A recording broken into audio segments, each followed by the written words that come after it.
The 2017 NoDQ.com Year-End Awards. Next up, we have Tag Team of the Year, the 6 nominees, or should I say 12 nominees. We have the Usos, the Young Bucks, the Bar, the Authors of Pain, the New Day, and the Hardy Boys. So we're all over the place here. We have WWE, we have New Japan / Ring of Honor, we have NXT. Since you guys went first in the first 2 categories, I will go ahead and give the pick first. I have to go with the Usos because I think the Usos have been on fire this year. The guys have been having awesome matches. They've been cutting great promos. They turned heel, and ever since they turned heel, they've been nailing it. They've been extremely entertaining, and at the end of the day, I watch WWE to be entertained, and I think those guys are extremely entertaining. I think that they've really broken out of the pack and have had a main event caliber year in the tag team division. So I'm going with the Usos. Now, Young Bucks have been doing great on the indies. They've definitely made a huge impact. Too Sweet. Not Too Sweet. One Sweet, Greg. Be careful. Get sued. Oh, yeah. Sorry. Yeah. I forgot they changed it like last month. Yeah, I know, One Sweet. And we'll get to that later with the catchphrase of the year. But yeah, Young Bucks have been doing great. The Bar, they have really done very well. You know, when Sheamus and Cesaro first became a tag team, people were like, but the two of them have really gone all the way with this team, and I'm very impressed with how they've performed in 2017. Authors of Pain have been dominating in NXT. They've been doing great.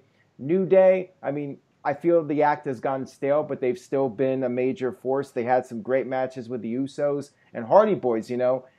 They started off red hot, but some could argue that over the course of the year, they kind of cooled off a bit, not doing the broken gimmicks. So I'm not sure if they'll get the vote this year. Well, plus got hurt, so, you know. Yeah, so Jeff, your thoughts, what your pick for this? First of all, I think, honestly, the people are going to either not vote for the New Day or the Hardys the most because they've had the quietest of the 2017s, the two of them together, those two teams. So I think they're going to get the lowest votes total.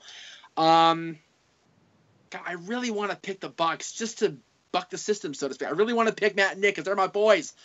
But I got to agree with you, boss. The Usos have had the best year. The Usos have really shown the world, and me in particular, that they don't have to be, you know, Rikishi's boys or the Wild Samoans 2017. They can go out there and do their own thing. This day one-ish stuff has been phenomenal, to quote AJ Styles.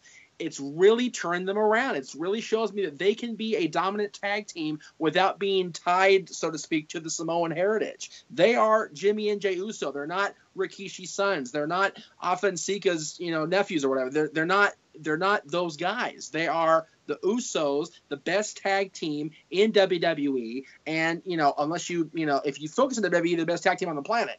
You know, are the Bucks a better team overall? Probably. But the Usos had a better and more defining year than the Bucks did. Greg? You know, so much for not being unanimous, because I gotta go with the Usos as well. I mean, it's hard to argue you guys' points. You know, I almost actually went with the New Day just because of the series of matches that they had with the Usos. But, you know, you guys said it. The Usos had a more dominant year. This is... I mean, their heel run ever since they turned on American Alpha last year, they have just been spectacular. And I see them continuing to go up from here. I mean, what team on SmackDown is going to touch the Usos right now? I mean, honestly, I don't know, because there really isn't a team to touch the Usos right now. So That's my pick. You know, it's as far as the Bar goes, I get it. Those one of those guys where I could have picked the Bar too, because Sheamus and Cesaro, like you said, Aaron, they were not supposed to do anything.